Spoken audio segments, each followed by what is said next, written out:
कल की क्लास जहाँ पे हम लोगों ने बेसिकली ओवर की थी उसमें हमने कैटालिसिस प्रोसेस और आखिर कैटलिस्ट होते क्या हैं इनके बारे में बात की थी। कुछ जनरल टर्म्स जो उसमें इन्वॉल्व होते हैं उनके रिस्पेक्ट में बात किए हैं। तो आज हमको बेसिकली ये पढ़ना है कि कैटलिस्ट या फिर प्रमोटर या फिर पॉइजनर किस तरीके से आप लोगों की हेल्प करते हैं रिएक्शन को करवाने के लिए। तो पहले तो जो थ्योरी मैं अभी पढ़ाने जा रही हूँ वो एड्जॉर्प्शन थ्योरी ऑफ कैटलिस्ट है, ठीक है, लेकिन ये हेट्रो कैटलिस्ट के लिए ये वैलिड होती है। ये जो एड्जॉर्प्शन थ्योरी है ना, जिसको हम लोग पढ़ने वाले हैं या जिसको कहा जाता है करके अच्छा करके, ये जो थ्योरी है ये यूज़ की जाती है समझने के लिए कि how catalyst work, how actually catalyst is helpful in increasing the rate of the reaction, or we can say or by decreasing the activity, ठीक है, जो मतलब not decreasing the activity by decreasing the activation energy। तो ये adsorption theory है। ये adsorption theory क्या करेगी, हमको चीज़ों को समझाएगी। देखो, तो पहला पॉइंट जो एड्जॉर्प्शन थ्योरी के बारे में याद रखना है कि एड्जॉर्प्शन थ्योरी हम जो पढ़ रहे हैं 80 is applicable for hetero catalyst. अब हेट्रो कैटलिस्ट क्या होते हैं ये हम लोग ऑलरेडी कल बातचीत कर चुके हैं, ठीक है, तो इसमें अलग से प्रवचन देने की नीड नहीं है। अब हमको इसकी फंक्शनिंग या इसका कहते हैं ना मैकेनिज्म वो समझना है कि किस तरीके से बेसिकली ये एड्जॉर्प्शन थ्योरी काम करती है। तो एड्जॉर्प्शन थ्योरी में टोटल कितने स्टेप्स होते हैं, 5 स्टेप्स होते हैं। इन 5 स्टेप्स में आप लोगों की एड्जॉर्प्शन थ्योरी काम करती है, या फिर मैं ये कहूँ कि कैटलिस्ट काम करता है, ठीक है। अच्छा, तो अभी जो इसकी पहली स्टेप है उस पहली स्टेप के बारे में अगर हम बात करें तो वो होता है आप लोगों का डिफ्यूजन ऑफ रिएक्टेंट, ठीक है, टूवर्ड कैटलिस्ट, बराबर। जो आपने कैटलिस्ट यूज़ किया है, अच्छा, जनरली हम जो कैटलिस्ट यूज़ करते हैं वो एक सॉलिड कैटलिस्ट यूज़ करते हैं, ठीक है। तो जो सॉलिड कैटलिस्ट की सरफेस होती है उस सरफेस के पास भी रिएक्टेंट के पार्टिकल्स क्या हो रहे हैं, डिफ्यूज होते हुए आ रहे हैं। You know the meaning of the word diffusion. Diffusion का मतलब क्या होता है कि पार्टिकल्स उसकी तरफ आ रहे हैं। स्टेप नंबर 2 जो आपकी यहाँ पे कैटलिस्ट के एड्जॉर्प्शन थ्योरी में होती है, ठीक है, वो बेसिकली ये होता है कि जब रिएक्टेंट के पार्टिकल्स सॉलिड कैटलिस्ट की तरफ आ जाते हैं ना, तो आ जाने के बाद वो रिएक्टेंट्स क्या हो जाते हैं, एड्जॉर्ब हो जाते हैं किसके ऊपर, आप लोगों की कैटलिस्ट की सरफेस के ऊपर, ठीक है। जो भी आपकी कैटलिस्ट की सॉलिड सरफेस है उस सॉलिड सरफेस के ऊपर एड्जॉर्ब हो जाते हैं। लेकिन यहाँ पे जिस वर्ड एड्जॉर्ब का यूज़ किया जाता है वो बेसिकली होता है केमिकल एड्जॉर्प्शन, यानी कि जो भी रिएक्टेंट के पार्टिकल्स आपने भेजे थे उस कैटलिस्ट सरफेस की तरफ, वो सारे रिएक्टेंट के पार्टिकल बॉन्ड बना रहे हैं, ठीक है। क्या कर रहे हैं, बॉन्ड्स बना रहे हैं, किसके साथ, उस पर्टिकुलर सरफेस के साथ। अच्छा, उसके बाद आ जाते हैं पॉइंट नंबर 3 पर। पॉइंट नंबर 3 क्या है कि जब आपके रिएक्टेंट के पार्टिकल्स बॉन्ड बना लेते हैं किसके साथ, कैटलिस्ट की सरफेस के साथ, तो जो नेक्स्ट स्टेप होती है वो नेक्स्ट स्टेप क्या होती है कि आपका जो कैटलिस्ट है, ठीक है, वो और आप लोगों का जो पर्टिकुलर रिएक्टेंट है, ये लोग एक एक्टिवेटेड कॉम्प्लेक्स फॉर्म करते हैं। मैं समझाऊंगी एक्टिवेटेड कॉम्प्लेक्स का मतलब क्या होता है, बट अभी सिर्फ 5 स्टेप्स के नाम क्या है वो बता रही हूँ। चौथी स्टेप ये होती है कि जो रिएक्टेंट्स पहले एड्जॉर्ब हुए थे, ठीक है, वो रिएक्टेंट्स आप लोगों के, आप बोलो क्या होने लगते हैं, अब आप लोगों के रिएक्टेंट्स क्या होते हैं, अब आपका प्रोडक्ट फॉर्म हो जाता है। एक्टिवेटेड कॉम्प्लेक्स फॉर्म होना 4th स्टेप में क्या हो जाता है, पूरा का पूरा आपका प्रोडक्ट फॉर्म हो जाता है। और प्रोडक्ट के फॉर्म होने के बाद, ठीक है, प्रोडक्ट के फॉर्म होने के बाद प्रोसेस क्या हो जाती है, अगर मैं बोलूँ कि प्रोडक्ट फॉर्म हो गया है, ठीक है, अगर मैं कहूँ कि प्रोडक्ट आप लोगों का फॉर्म हो गया है, तो प्रोडक्ट फॉर्म हो जाने के बाद, ठीक है, 4th स्टेप में जैसे ही प्रोडक्ट फॉर्म हो जाता है तो प्रोडक्ट फॉर्म होने के बाद वो प्रोडक्ट आपके सरफेस पे बैठा नहीं रहता है ना। वो क्या कहता है कि मैं जा रहा हूँ छोड़कर सरफेस को, और प्रोडक्ट जब सरफेस को छोड़कर जाने लगता है तो उसको तुम्हें, या कोई भी चीज़ अगर सरफेस को छोड़कर जाने लगेगी तो उस पर्टिकुलर चीज़ को हम लोग क्या कहते हैं, डिजॉर्प्शन कहते हैं। क्या कहते हैं, डिजॉर्प्शन। या हम लोगों ने फर्स्ट डे जिस दिन एड्जॉर्प्शन वाली क्लास की थी उस दिन पढ़े थे, उस पर्टिकुलर चीज़ को क्या कहा जाता है, डिजॉर्प्शन। यानी कि जो प्रोडक्ट फॉर्म हुआ नाउ दे डिजॉल्व, ठीक है, वो क्या होने थे, नाउ दे अंडरगो डिजॉर्प्शन। अब वो अपने उस सरफेस को छोड़कर क्या होने लगते हैं, भागने लगते हैं कि चलो चलो चलो चलो जाओ यहाँ से करके, अब हम लोगों को इस पर्टिकुलर जगह पर नहीं रहना है, ठीक है। अच्छा, पॉइंट नंबर 5, अब जब वो पर्टिकुलर डिजॉर्प्शन हो रहा है, इसका मतलब जो नया वाला प्रोडक्ट फॉर्म हुआ है वो बॉन्ड को क्या कर रहा है, ब्रेक कर रहा है। वो बॉन्ड को क्या कर रहा है, ब्रेक कर रहा है। मतलब सरफेस और प्रोडक्ट के बीच का बॉन्ड अब क्या हो रहा है, टूट रहा है। एंड फाइनली 5वीं स्टेप क्या होती है कि जो भी प्रोडक्ट बना उसने अपना बॉन्ड तोड़ लिया सरफेस के साथ, और जिस तरीके से फर्स्ट स्टेप में रिएक्टेंट सरफेस के पास आए थे, अब यही प्रोडक्ट अब सरफेस को छोड़कर बोलो क्या हो रहे हैं, बाहर की तरफ जा रहे हैं। यानी कि यहाँ पे क्या हो रहा है, किसका डिफ्यूजन हो रहा है, प्रोडक्ट्स का डिफ्यूजन हो रहा है अवे फ्रॉम दी सरफेस। तो आई थिंक तुम लोगों को इस भाषा में ही समझ में आ गया होगा कि ये चीज़ हो क्या रही है, बट स्टिल एक बार हम लोग फिर से इस चीज़ को डायग्रामेटिकली देख लेते हैं। हो सकता है कि अभी किसी को समझ में ना आए, डायग्राम्स के थ्रू उसको ज़्यादा बेहतरीन तरीके से समझ में आए। देखो प्रोसेस कुछ इस प्रकार से है। ये तो सबसे पहले आपका कैटलिस्ट है। ये क्या है, कैटलिस्ट। इसमें जो ये आपको गोला गोला गोला गोला गोला गोला दिख रहा है, ये गोला गोला क्या है, दीज गोला गोलास are known as active sites. इन गोला गोला को हम लोग क्या कहते हैं, active sites. Basically active sites उन पर्टिकुलर जगहों को कहा जाता है जहाँ पे आकर आपका रिएक्टेंट, ठीक है, उन पर्टिकुलर कैटलिस्ट के साथ बॉन्ड बनाता है। ठीक है, क्या करता है, वो बॉन्ड बनाता है। तो देखो फर्स्ट स्टेप आप लोगों की ये है, स्टेप नंबर 1। इसमें क्या हो रहा है कि आपके पास एक रिएक्टेंट है ए और आपके पास एक दूसरा रिएक्टेंट है बी। ये लोग उस सरफेस के तरफ आ रहे हैं। So this process is known as what, diffusion. उसके बाद स्टेप नंबर 2 पे ध्यान दीजिए। देखो स्टेप नंबर 2 क्या है, ये स्टेप नंबर 2। इसमें देखना ए पर फोकस करना। इस ए ने बॉन्ड फॉर्म कर लिया, यानी कि कैटलिस्ट की जो सरफेस है और आपका जो रिएक्टेंट है, बेसिकली यहाँ पे रिएक्टेंट और कैटलिस्ट के बीच में क्या हो गया है, बॉन्ड फॉर्म हो गया है। सिमिलरली जो बी है, उस बी के बीच में भी क्या हो चुका है, बी ने भी क्या कर लिया है, आप लोगों का उस पर्टिकुलर के कैटलिस्ट की सरफेस के साथ क्या कर लिया है, बॉन्ड बना लिया है। यानी कि मैं ये कहूँ कि ये स्टेप नंबर 2 क्या है, तो तुम मुझे कहोगे कि step number 2 is basically chemical adsorption. ठीक है, स्टेप नंबर 2 क्या है, केमिकल एड्सॉर्प्शन। स्टेप नंबर 2 क्या है, केमिकल एड्सॉर्प्शन। इसको ना हटा लेना, रुको मैं हटा देती हूँ। एक्चुअली यहाँ पे एक चीज़ गड़बड़ा गई है, ए और बी के बीच में कोई बॉन्ड नहीं होगा क्योंकि वो एक अलग रिएक्टेंट है, वो एक अलग रिएक्टेंट है। अब आते हैं देखो स्टेप नंबर 3 में। स्टेप नंबर 3 में एक्टिवेटेड कॉम्प्लेक्स बनता है। What do you mean by the term activated complex? देखो अभी तुम ये तो जानते हो कि सेकेंड स्टेप में ए आपका रिएक्टेंट और उसने कैटलिस्ट के साथ बॉन्ड बना लिया।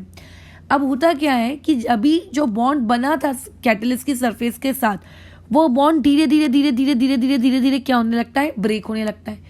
सिमिलरली आप लोगों का जो रिएक्टेंट बी, जो पहले की बॉन्ड बना चुका था सरफेस के साथ, वो भी धीरे धीरे धीरे धीरे धीरे धीरे धीरे धीरे क्या करने लगता है, कैटलिस्ट की सरफेस के साथ क्या करने लगता है, बॉन्ड को तोड़ने लगता है। राइट? क्यों तोड़ रहे हैं बॉन्ड? वो इसीलिए तोड़ रहे हैं क्योंकि उन लोगों को आपस में बॉन्ड बनाना रहता है। यानी कि अगर तुम चाहते हो कि ए प्लस बी ये दोनों कंबाइन होके प्रोडक्ट बना ले A B, it means A B product बनाने के लिए उन दोनों को आपस में तो बॉन्ड बनाना पड़ेगा ना। और उनको अगर आपस में बॉन्ड बनाना है तो इसका मतलब आप ये कह सकते हो कि यहाँ पे बॉन्ड फॉर्मेशन हो रहा है ना। ये वाली स्टेप में बॉन्ड फॉर्मेशन हो रहा है दोनों रिएक्टेंट्स मॉलिक्यूल के बीच में। और यहाँ पे साइमल्टेनियसली अगर मैं इन दोनों स्टेप्स को देखूं तो यहाँ पे जो बॉन्ड पहले के बने हुए थे रिएक्टेंट और कैटलिस्ट के बीच में, उनके बीच में क्या हो रहा है, बॉन्ड ब्रेकिंग हो रही है। तो ऐसा नहीं हुआ है कि कंप्लीटली बॉन्ड टूट गया और फिर ए और बी के बीच में बना। थोड़ा थोड़ा बॉन्ड कैटलिस्ट की सरफेस के साथ क्या हो रहा जा रहा है, टूटता जा रहा है। और एट द सेम टाइम थोड़ा थोड़ा थोड़ा थोड़ा बॉन्ड कैटलिस्ट की सरफेस को तोड़ते हुए ए और बी के बीच में क्या हो रहा है, बनता भी जा रहा है। यानी कि ये SN2 मैकेनिज्म के जैसा है कि थोड़ा थोड़ा थोड़ा थोड़ा लिविंग ग्रुप आपका निकल रहा है, थोड़ा थोड़ा न्यूक्लियोफाइल क्या हो रहा है, अंदर आ रहा है। तो ये जो पर्टिकुलर स्टेज होती है इसको, यानी कि जो पर्टिकुलर आपकी ये जो जगह है, अब मुझे बताओ ना, तो ये रिएक्टेंट है कंप्लीटली, है ना। अगर मैं कहूँ कि ये कौन है तो तुम कहोगे कि वो जो आपका पर्टिकुलर गोला है, ये पर्टिकुलर गोला, ठीक है, ना तो कंप्लीटली रिएक्टेंट को रिजेंबल करता है, बराबर, रिएक्टेंट के जैसा नहीं है। ठीक है, ना ही ये कंप्लीटली प्रोडक्ट को रिजेंबल करता है। ये रिएक्टेंट और प्रोडक्ट के बीच की क्या है, एक प्रकार की स्टेज है जहाँ पे थोड़ा थोड़ा ब्रेकिंग हो रही है, थोड़ा फॉर्मेशन हो रहा है। So therefore this particular thing is known as what, आप लोगों का एक्टिवेटेड कॉम्प्लेक्स। क्या बनता है इसको, क्या कहते हैं हम लोग, एक्टिवेटेड कॉम्प्लेक्स।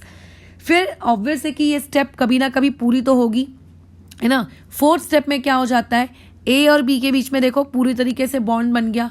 अगर ए और बी के बीच में पूरी तरीके से बॉन्ड बन गया तो बेसिकली उन्होंने इसका ए और कैटलिस्ट के बीच का बॉन्ड क्या कर दिया होगा, ब्रेक कर दिया होगा। बी ने अपने और ओ कैटलिस्ट सरफेस के बीच के बॉन्ड को क्या कर दिया होगा, ब्रेक कर दिया होगा। अब वो ए बी क्योंकि फॉर्म हो चुके हैं, उनको अब ज़रूरत नहीं है कैटलिस्ट की। उनको कब ज़रूरत थी, जब वो लोग रिएक्टेंट फेज में थे। अब वो प्रोडक्ट बन गए, अब उनको उस पर्टिकुलर कैटलिस्ट की ज़रूरत नहीं है। तो देखो ये लोग क्या हो रहे हैं, दूर जा रहे हैं। देखो इनका डायरेक्शन कैसा है, दूर जा रहे हैं। So therefore this particular process is known as what, desorption. इस पर्टिकुलर प्रोसेस को हम लोग क्या कहते हैं, डिसऑर्प्शन। यानी कि जो प्रोडक्ट बना वो प्रोडक्ट अब कहाँ है, दूर जा रहा है।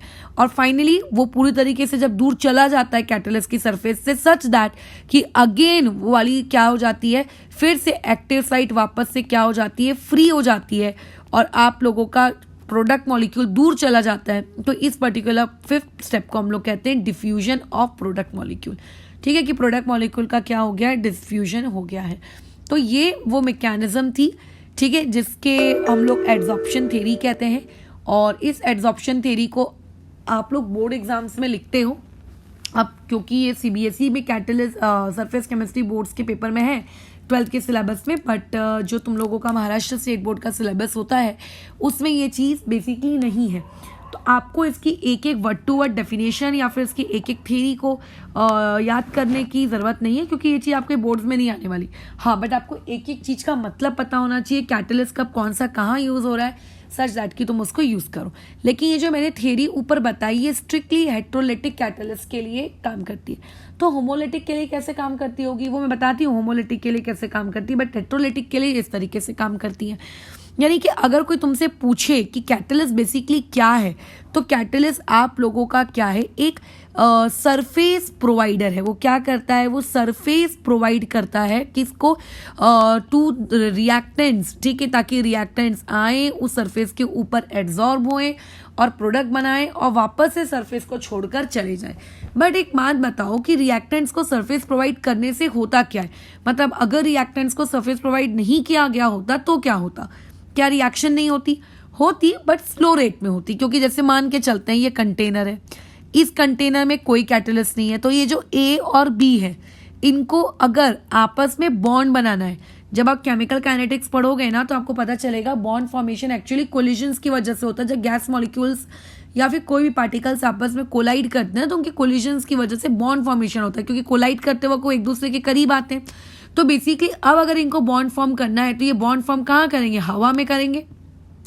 अगर आप मान लेते हैं इन लोगों को, अब हवा में तो तुम जानते ही हो पार्टिकल्स रैंडमली घूमते रहते हैं, कभी इधर कभी उधर, तो इसका मतलब यहाँ पे probability of forming their bond, probability of forming bond, ये बोलो क्या हो जाएगी, आप लोगों की कम हो जाएगी, है ना, डिक्रीज हो जाएगी। क्योंकि पार्टिकल्स आप लोगों को एक जगह तो रहेंगे नहीं ना, वो तो हिलते डुलते रहेंगे। तो हो सकता है जब ए बी को अप्रोच कर रहा हो उतनी देर में बी को कोई दूसरा पार्टिकल टक्कर मार के वहां से उस पर्टिकुलर जगह से हटा दे, तो ए और बी के बीच में बॉन्ड ही नहीं बन पाया, बॉन्ड नहीं बना तो प्रोडक्ट भी नहीं बना, है ना। लेकिन अगर मान लेते हैं इसी पर्टिकुलर ए और बी के कंटेनर में हम लोग क्या लगा दे, एक प्लेटिनम का मान लेते टुकड़ा लगा दे, अब मान लेते प्लेटिनम छोड़ो कोई दूसरा भी कैटलिस्ट लेट से हम लोग यहाँ लगा देते हैं, तो वो लोग क्या हो जाएगा, ये जो आप लोगों का ए और बी है ये आएंगे उस पर्टिकुलर सरफेस पे खुद को एड्सॉर्ब करवाएंगे। अब एड्सॉर्ब करवाए हैं वो भी कौन सा वाला, केमिकल एड्सॉर्प्शन करवाए हैं, मतलब वो वहां हिल डुल नहीं रहे, वो वहां पे बैठ गए, उनके पास बहुत सफिशिएंट समय है क्या करने का, उसके ऊपर बैठे रहने का।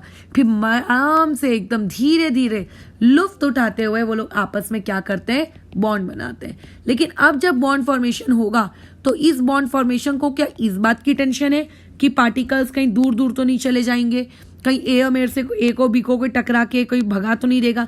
क्योंकि हुआ क्या है, अब आप लोगों का ए और बी उस कैटलिस्ट सरफेस के ऊपर सेटल हो गए ना, तो अगर उसके ऊपर सेटल हो गए इसका मतलब वो भागेंगे तो नहीं, तो बहुत ही आसानी से अब उनके बीच में क्या हो जाएगा, बॉन्ड बन जाएगा। सो बेसिकली सरफेस को प्रोवाइड करना ही आप लोगों का क्या होता है, कैटलिस्ट का धर्म होता है। हमने एक चीज ऑब्जर्व की है, वो ऑब्जर्वेशन मैं यहाँ पे शेयर करती हूँ कि आप लोगों का जो ग्रुप नंबर 5 होता है पीरियोडिक टेबल में, जो ग्रुप नंबर 5 होता है से जो ग्रुप नंबर 11 होता है, ठीक है, ये जो ग्रुप नंबर 5 और ग्रुप नंबर 11 के जो लोग होते हैं, यहाँ मतलब जब आप 5 से 11 की तरफ जाते हो तो कैटेलिटिक एक्टिविटी आपकी क्या हो जाती है, इंक्रीज हो जाती है। अब तुम्हें लगेगा कि what do you mean by the term catalytic activity. Catalytic activity का मतलब रिएक्टेंट्स को अपने ऊपर एब्जॉर्ब करवाने की एबिलिटी, ठीक है। मैं कहूंगी कि तुम्हारे खेलने की एक्टिविटी कम हो गई है ना, मैं कहूंगी मेरे खाने वाली एक्टिविटी कम हो गई है, मैं कहूंगी तुम्हारे सोने वाली एक्टिविटी कम हो गई। तो basically activity is the extent, जब अब एक्सटेंट कि वो एक रिएक्शन या कोई भी प्रोसेस किस एक्सटेंट तक हो रही है, क्या हो रहा है। तो कैटेलिटिक एक्टिविटी का मतलब होता है basically chemical adsorption on catalyst, ठीक है। केमिकल एड्सॉर्प्शन, किस चीज का केमिकल एड्सॉर्प्शन, आपके रिएक्टेंट्स का, किसके ऊपर, आप लोगों के किसके ऊपर, कैटलिस्ट के ऊपर। उसको हम लोग क्या कहते हैं, कैटेलिटिक एक्टिविटी कहते हैं।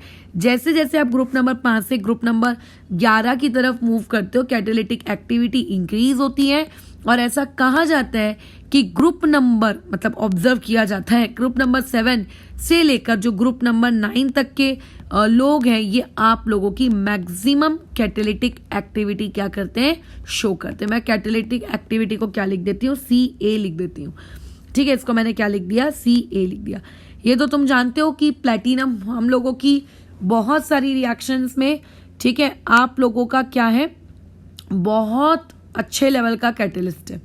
इवन प्लैटिनम इतने अच्छे लेवल का कैटलिस्ट है कि जो नॉर्मल रिएक्शन होती है पानी की फॉर्मेशन की, H2+O2 को मिलाएंगे, पानी हम बनाएंगे, वो नहीं होती। नहीं तो सोचो एटमॉस्फेयर में तो कितना सारा पानी है, कितना सारा H2 और O2 है, ये लोग रिएक्ट कर करके पानी क्यों नहीं बनाते, क्योंकि जो उसको एक्टिवेशन एनर्जी चाहिए उस प्रोडक्ट को बनाने के लिए वो बहुत ज़्यादा हाई है। तो वो हम लोगों के लिए पॉसिबल नहीं है उसको दे पाना विदाउट द कैटलिस्ट। वो पर्टिकुलर मॉलिक्यूल उस बैरियर को कभी क्रॉस ही नहीं कर पाते, ठीक है। तो ये आपको एक पॉइंट कैटलिस्ट के बारे में पता होना चाहिए।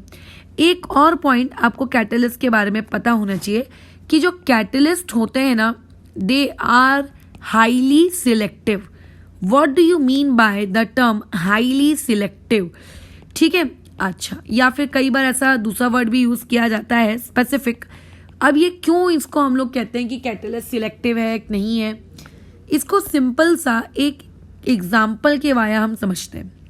जैसे अगर आपके पास कार्बन मोनोऑक्साइड गैस है, आप इसको हाइड्रोजन गैस के साथ रिएक्ट करा रहे हो, आप अगर निकिल को एज अ कैटलिस्ट लोगे तो आपका जो प्रोडक्ट बनेगा वो रहेगी मीथेन गैस एंड साथ में वाटर, है ना। अब देखो, लेकिन अगर मैं इसी कार्बन मोनोऑक्साइड में, अब आप लोगों का इसी हाइड्रोजन में कैटलिस्ट यहाँ पे मान लेते हैं निकल ना लेते हुए, यहाँ पे हम लोग कैटलिस्ट चेंज कर देते। क्या मैंने रिएक्टेंट चेंज किए, क्या नहीं, मैंने किसको चेंज किया, आपके कैटलिस्ट को चेंज कर दिया।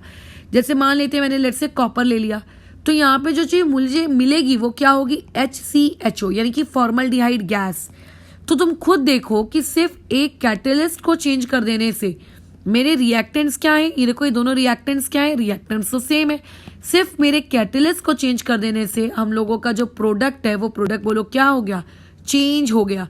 यानी कि कौन सा कैटलिस्ट क्या प्रोडक्ट बनाएगा किस रिएक्शन में, मतलब प्रोडक्ट क्या बनने वाला है किस रिएक्शन में, वो कौन डिसाइड करता है, उसका कैटलिस्ट भी काफी हद तक डिफाइन करता है। तो रिएक्शन में क्या प्रोडक्ट बनेगा ये डिसाइड करने का हक आपके कैटलिस्ट को होता है। So therefore we called it as कि हमारे कैटलिस्ट के अंदर क्या होती है, सिलेक्टिविटी होती है, ठीक है। हमारे कैटलिस्ट के अंदर क्या होती है, सिलेक्टिविटी होती है। अच्छा, नेक्स्ट पॉइंट पे अगर हम लोग बातचीत करें तो जैसे मैंने कहा कि ये सारे पॉइंट्स बहुत अच्छे तरीके से वैलिड है हेट्रोजीनियस कैटलिस्ट के लिए। किसके लिए वैलिड है, हेट्रोजीनियस। तो आखिर होमोजीनियस कैटलिस्ट किस तरीके से काम करते होंगे, क्या होमोजीनियस कैटलिस्ट के अंदर भी ये 5 स्टेप्स होती होंगी क्या, नहीं। अगर मुझे कोई ये पूछेगा कि होमोजीनियस कैटलिस्ट की मैकेनिज्म क्या है, तो देखो होमोजीनियस कैटलिस्ट की जो मैकेनिज्म है वो बहुत ही सिंपल है ना। होमोजीनियस कैटालिसिस की कोई मैकेनिज्म उतनी कठिन नहीं है। देखते हैं क्या है इसकी मैकेनिज्म। सिंपल सी चीज़ है यहाँ पर कि जब भी आप रिएक्टेंट्स लेते हो, लेट्स से मैंने रिएक्टेंट लिए SO2 प्लस O2, ये दोनों रिएक्ट करके बनाएंगी SO3। इस प्रोसेस में जो कैटलिस्ट लिया जाता है वो होता है NO। ये मान लेते हैं मेरा कैटलिस्ट है। ये सभी की सभी गैस फेज के हैं, इसीलिए इसको हम लोग कहेंगे होमोजेनस कैटलिस्ट। तो SO2 जब SO3 में कन्वर्ट होती है तो इस पूरी प्रोसेस के दौरान आपको ऐसा लग रहा है कि एक सिंगल स्टेप रिएक्शन है, बट रियलिटी में ये रिएक्शन मल्टीपल स्टेप्स में हुई होगी। ये जो आपको रिएक्शन दिख रही होगी ना, ठीक है, ये जो अबोव रिएक्शन आपको दिख रही होगी ये मल्टीपल स्टेप्स में हुई होगी। आपको उन सारी मल्टीपल स्टेप्स को ऐड करके मैंने एक सिंगल स्टेप दिखा दिया है, बट ये कैसी हुई होगी, मल्टीपल स्टेप्स में हुई होगी। यानी कि एग्जाम्पल के तौर पे जैसे O2 जो है कैसा हुआ था, यानी कि एग्जाम्पल नहीं, एक्सप्लेनेशन क्या है इसका, कि जो O2 है वो कभी भी डायरेक्टली SO2 के साथ रिएक्ट नहीं किया होगा। वो O2 ने पहले क्या किया होगा, आपके कैटलिस्ट NO के साथ रिएक्ट किया होगा। उस NO के साथ रिएक्ट करके उसने NO2 बनाया होगा, और फिर वो जो NO2 है, ठीक है, वो किसके साथ रिएक्ट किया होगा, SO2 के साथ रिएक्ट किया होगा, और ये दोनों ने मिलके SO3 बनाया होगा, और आपको NO वापस मिल गया। तो ध्यान से देखिएगा, ध्यान से देखना, आपने स्टार्टिंग में NO यूज किया और आपको NO वापस भी मिल गया। तो इससे ये समझ में आता है कि NO इस पर्टिकुलर क्वेश्चन का क्या है, कैटलिस्ट है। क्योंकि मैंने कहा था कि कैटलिस्ट बेसिकली आप उन लोगों को कहते हो जो रिएक्शन की किसी एक पर्टिकुलर स्टेप में यूज होते हैं और किसी आपकी आखिरी की स्टेप में वापस से आपको मिल जाते हैं। बट इस पे फोकस करिए, ये इस पर, ये NO2 बना, मतलब हमें लगेगा कि स्टेप नंबर 1 में वो प्रोडक्ट है, बट वही सेम प्रोडक्ट स्टेप नंबर 2 में क्या बन चुका है, रिएक्टेंट बन चुका है। यानी कि अगर कोई पर्टिकुलर स्पीशीज किसी पर्टिकुलर स्टेप में प्रोड्यूस होती है, लेकिन उसी के बाद वाली स्टेप में अगर वो क्या हो जाती है, कंज्यूम हो जाती है, तो उस पर्टिकुलर स्पीशीज को बेसिकली हम लोग क्या कहते हैं, रिएक्शन इंटरमीडिएट कहते हैं।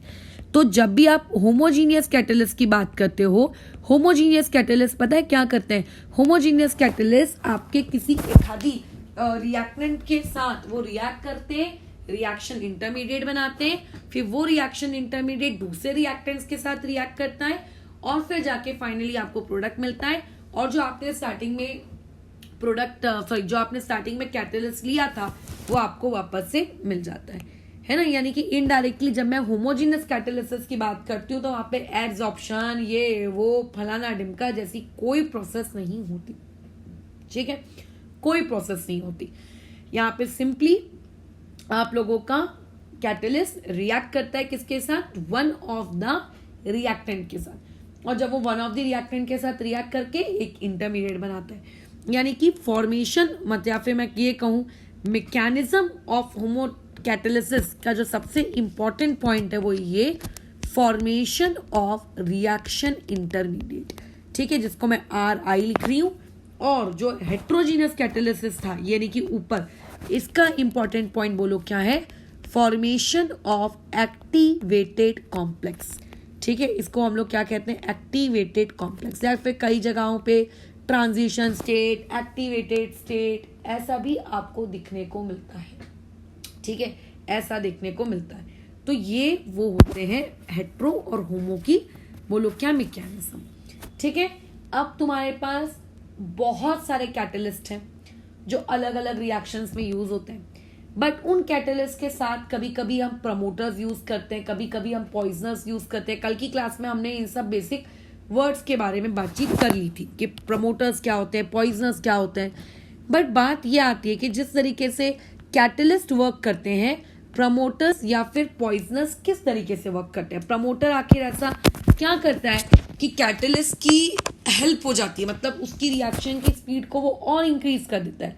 प्रमोटर के बजाय अगर मैं पॉइजनर लेती हूँ तो पॉइजनर ऐसा क्या करता है जो आपकी रिएक्शन की स्पीड को वो और डिक्रीज कर देता है। आखिर वो काम क्या करते हैं, तो देखो बहुत ही सिंपल सी चीज है। आप बेसिकली जो भी कैटलिस्ट यूज करते हो, वो कैटलिस्ट मान लेते हैं, अच्छा ये प्रमोटर और जो पॉइजनर वर्ड यूज किया जा रहा है ये भी हेट्रो के लिए किया जा रहा है। तो आपने मान लेते हैं हेट्रो में कोई कैटलिस्ट लिया हुआ है, सॉलिड कैटलिस्ट। सॉलिड कैटलिस्ट के ऑब्वियस है कि उसमें पार्टिकल्स होंगे, एटम्स होंगे, आयंस होंगे, जो भी होगा जिस भी प्रकार का वो सॉलिड होगा। मान लेते हैं आप लोगों का ये कैटलिस्ट की सरफेस है, ये क्या है कैटलिस्ट की सरफेस, ये क्या है कैटलिस्ट की सरफेस है ना, ऐसी कैटलिस्ट की सरफेस दिखती है। इसी के ऊपर आके पार्टिकल्स क्या करते हैं, केमिसॉर्प्शन करते हैं। अच्छा अब क्या होता है जब हम लोग प्रमोटर्स का प्रयोग करते हैं, तो प्रमोटर्स क्या होते हैं, आप लोगों के कैटलिस्ट के बीच में जो आपको डिप्रेशन दिख रहा है ना, खुद को इस डिप्रेशन के अंदर पुश करते हैं, धक्का देते हैं। यानी कि क्या होता है, जैसे मान लेते हैं ये दो पार्टिकल्स आपके कैटलिस्ट के थे, तो उन दोनों कैटलिस्ट के बीच में आप लोगों का ये प्रमोटर आकर बोलो क्या हो जाता है, घुस जाता है। ये प्रमोटर आकर घुस जाता है। इस प्रमोटर के घुसने से क्या हुआ, देखो फायदा देखो सबसे पहले क्या था, आप लोगों के पास कौन कौन सी सरफेस अवेलेबल थी, आपके पास ये सरफेसेस अवेलेबल थी जिसपे केमिसॉर्प्शन हो सकता था। लेकिन जब प्रमोटर घुस गया बीच में, तो देखो जो सरफेस पहले अवेलेबल थी वो अभी भी अवेलेबल है, बट कुछ अंदर के तरफ की और कुछ उस प्रमोटर्स के नीचे से तरफ की जो कि पहले चिपकी हुई थी। देखो ना पहले यहाँ से ये पार्टिकल्स चिपके हुए थे, उन पार्टिकल्स को उसने दूर कर दिया। तो वो जब दूर हो गए तो कुछ सरफेस ओपन हुई है ना, कुछ एक्स्ट्रा एरिया आपको मिला।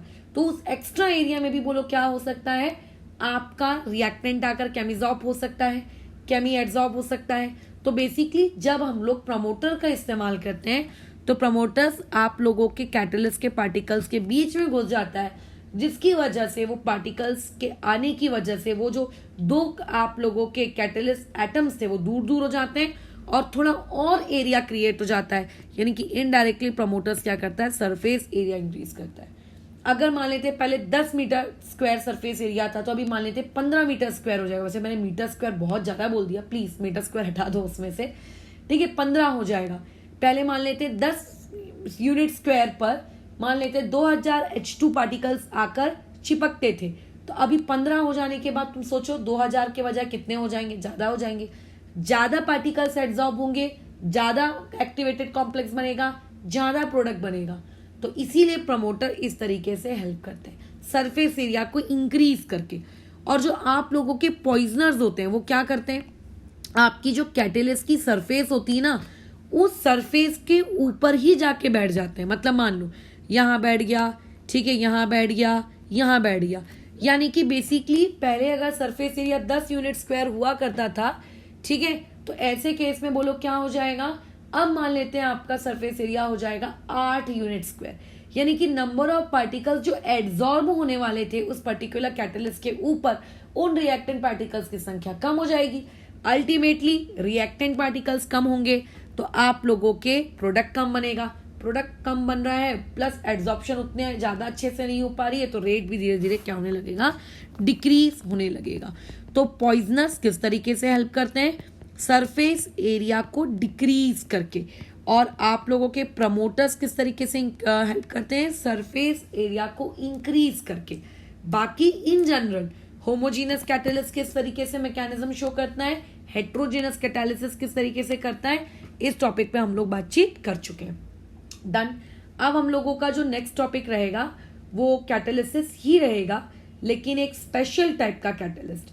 ठीक है, आप लोगों का एक स्पेशल टाइप का कैटालिस्ट जिसकी बहुत ज्यादा औकात होती है, ठीक है, बहुत ज्यादा मतलब बहुत ही ज्यादा, ठीक है। अच्छा, वो जो पर्टिकुलर कैटालिस्ट है उस पर्टिकुलर कैटालिस्ट को कहा जाता है शेप सिलेक्टिव कैटालिस्ट, SSC, ठीक है, शेप सिलेक्टिव कैटालिस्ट। तो उसके बाद हम लोग ये सीखेंगे कि आखिर शेप सिलेक्टिव कैटालिस्ट होते क्या है, छोटा सा टॉपिक है, फिर हम लोगों का ये पार्ट खत्म हो जाएगा कैटालिसिस का। अब उसके बाद शेप सिलेक्टिव कैटालिसिस के बाद कल के क्लास में हम लोग एक ही बार में किसको कंटिन्यू करेंगे, एंजाइम कैटालिसिस को। ये मैंने कौन से कैटालिस्ट के बारे में बात की, जो तुम्हारे एनवायरमेंट में पाए जाते हैं, या मेटल के फॉर्म में या फिर नॉन मेटल के फॉर्म में, किसी लिविंग बॉडी में नहीं, एनवायरमेंट में, अबायोटिक फैक्टर्स में, उनमें मैंने बात की। लेकिन अगर मान लेते हैं कोई कैटालिस्ट तुम्हारी लिविंग बॉडी के अंदर है, चाहे एनिमल हो, प्लांट हो, ह्यूमन हो, कोई भी हो, तो तो उस पर्टिकुलर कैटलिस्ट को हम लोग बेसिकली इंजाइम कहने लगते हैं। तो इंजाइम्स किस तरीके से हमारे इस क्लास के कैटलिस्ट से अलग है, कौन सा इंजाइम क्या करता है, टेंशन नहीं लेना, बायोलॉजी में उतना ज्यादा नहीं घुसेंगे, ये हमारा काम रहेगा। तो पहला क्या पढ़ा हमने, एड्सॉर्प्शन, दूसरा हमने क्या पढ़ा, कैटलिस्ट, तीसरा हम क्या पढ़ेंगे, इंजाइम कैटलिस्ट, चौथा हम क्या पढ़ेंगे, कोलाइड्स। ठीक है, तो अभी इसमें आप भी नेक्स्ट क्लास में क्या पढ़ोगे, स्पेस सिलेक्टिव कैटालिसिस। जस्ट इसके बाद का वीडियो है, मैं इसमें उसको इंक्लूड नहीं कर रही हूँ, ठीक है, मैं चाहूँ तो कर सकती थी। फिर उसके बाद हम लोग नेक्स्ट डे क्या पढ़ेंगे, आप लोगों के इंजाइम कैटलिस्ट, और फिर उसके बाद हम लोगों का सरफेस केमिस्ट्री का आखिरी पार्ट स्टार्ट करेंगे, वो क्या रहेगा, आप लोगों का कोलाइड्स। ठीक है, ओके, तो इसको फिलहाल यहाँ रुकते हैं, इसके बाद वाला काम शुरू